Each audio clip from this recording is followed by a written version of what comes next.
Hey folks, John Ferguson Smart here. I've been having a play with approval testing tools like Applitools, which is an awesome visual testing tool, and Approval Test, which is a Java approval testing library, and they are really fun. They are great. So I'd like to just talk about when I think these are appropriate to use, when they make sense, and when they don't.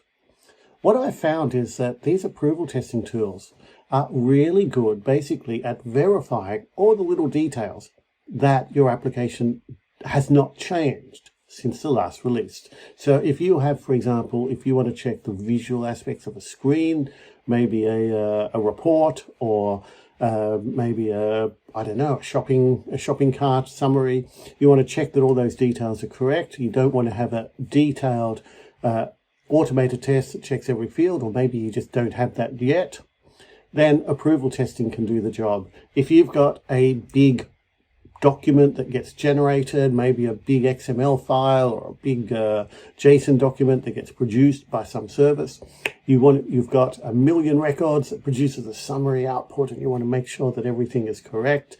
Approval testing can be your friend, or you can use approval testing to check that you have the same outcome now as you did in the previous release. And if something's changed, you can study it, you can look at it, you can see what has changed, why it has changed, and approve it if it's right, or raise a defect if it's not.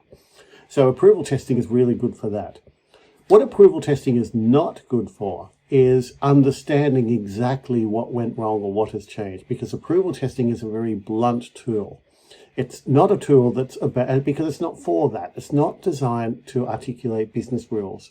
And good agile tests, you really want them, your automated tests, at different levels. You want them to articulate behavior and business rules so that if something breaks, you immediately know why it broke, and you can immediately go and fix it. And approval testing, while it's very good for legacy applications and as a sanity check and making sure everything is intact, they don't do that job. They don't look at business rules. That's not their job. So if you use approval tools, what a good way to use them is you use them for your legacy application, use them for your legacy features that don't have the coverage that you'd like.